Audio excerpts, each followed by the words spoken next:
Imaginez si votre père était la plus grande légende du cinéma français. Jean Gabin était le cœur du cinéma français. Pépé le Mocco, La Grande Illusion, Le Quai des Brumes. Des films inoubliables, un homme inoubliable. Jean Gabin était pendant des années le roi incontesté du cinéma français, l'amoureux d'avant la Seconde Guerre mondiale, le patron dur après la guerre. Il est parti à Hollywood, il a vécu une histoire d'amour avec Marlène Dietrich. Il a combattu dans la guerre aux côtés des Alliés. Il a gagné la médaille militaire. En 1954, il est revenu avec Touchez pas au Grisby. Et le cinéma français lui a rouvert ses portes. C'était maintenant un Gabin différent, plus mature, plus dur, plus authentique. Mais à la maison, il y avait 3 enfants. Et leurs histoires pourraient vous surprendre. Jean Gabin a 3 enfants, Florence Moncorgé-Gabin, Valérie Moncorgé et Mathias Moncorgé, tous les 3 avec son épouse Dominique Fournier. Dominique était mannequin chez Lanvin, élégante, belle, discrète. Ils se sont mariés en 1949. Ils ont vécu ensemble 27 ans,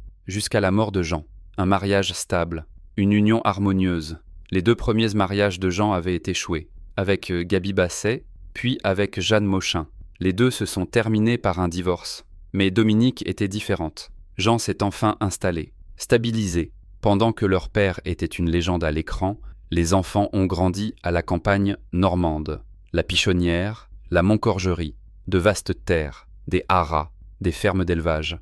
Jean y était heureux, des chaussures de terre au lieu de costumes, un tracteur au lieu de caméra, le silence au lieu de la célébrité. « Je veux être fermier », disait Jean. « Je pensais que ma carrière d'acteur était terminée après la guerre. De l'extérieur, une vie pleine de glamour. Mais pour les enfants de Jean Gabin, la réalité était différente. » Numéro 3. Mathias Moncorgé. Né en 1956, le fils unique de Jean Gabin, le plus jeune enfant. Il ressemble physiquement de manière incroyable à son père. Le même visage, la même posture, le même regard, comme si c'était une jeune version de Jean Gabin. Mais Mathias n'a jamais eu d'intérêt pour le monde du cinéma. Jamais. Jean Gabin ne l'a pas permis en fait. Parler de cinéma à la maison était interdit. Le cinéma c'est mon travail, pas ma famille, disait Jean. Il voulait protéger ses enfants, des projecteurs, des médias, des potins. Mathias a eu une enfance normale, aussi normale que possible. Il courait dans la ferme normande. Il a grandi avec les chevaux. Il a grandi avec la nature. Même en partant en vacances, ils étaient prudents. Nous partions toujours avant les touristes et revenions après, a dit Mathias, pour qu'il n'y ait pas de circulation, pour qu'il n'y ait pas de risque. Ma mère et mon père voyageaient à quelques kilomètres d'intervalle, au cas où quelque chose arriverait. Jean Gabin n'aimait pas être célèbre. Il aimait seulement jouer. Quand Mathias avait 20 ans, le 15 novembre 1976, Jean Gabin est mort d'une leucémie. Il avait 72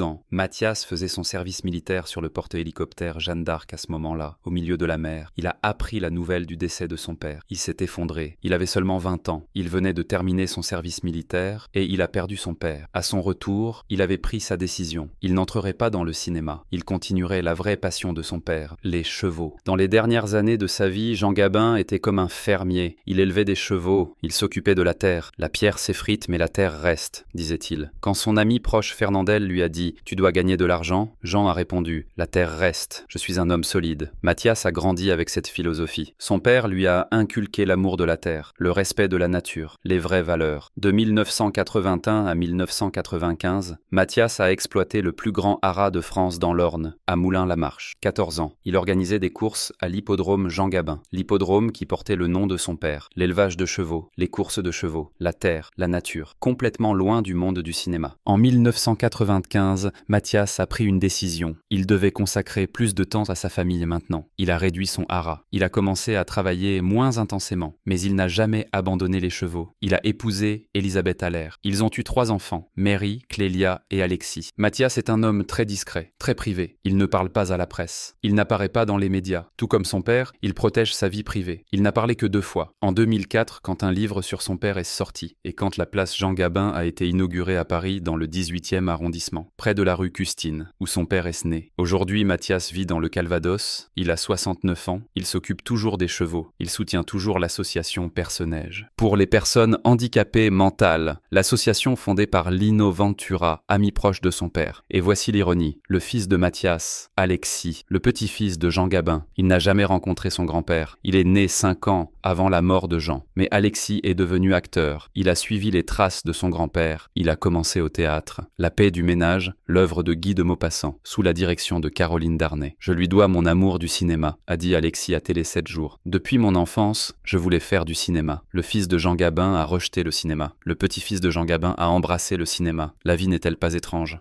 Numéro 2. Valérie Moncorgé, née en 1952, l'enfant du milieu, la plus silencieuse des 3 frères et sœurs, la plus secrète. On sait très peu de choses sur Valérie. Elle a vécu très discrètement. Elle était peut-être la plus intelligente, mais elle n'est jamais restée étrangère au cinéma. C'était peut-être elle qui s'est le plus rapprochée du monde de son père parmi les 3 frères et sœurs. Elle a passé son enfance sur les plateaux. Elle a observé son père. Elle a observé les caméras. Elle a observé les réalisateurs. Et elle a compris quelque chose. Elle voulait être derrière l'écran, pas devant. À 23 ans, Alain Delon, ami de son père, l'a aidée. Elle a commencé comme stagiaire sur le film Le Gitan. En 1975, Alain Delon était l'ami le plus proche de Jeanne, presque comme un fils. Jean lui faisait beaucoup confiance. Ensuite, Henri Verneuil a travaillé avec elle. Verneuil était aussi un ami proche de Jean. Elle est devenue 2e assistante réalisatrice sur le film Le corps de mon ennemi. Jean-Paul Belmondo était en vedette. En 1976, tous les amis de son père ont ouvert leurs portes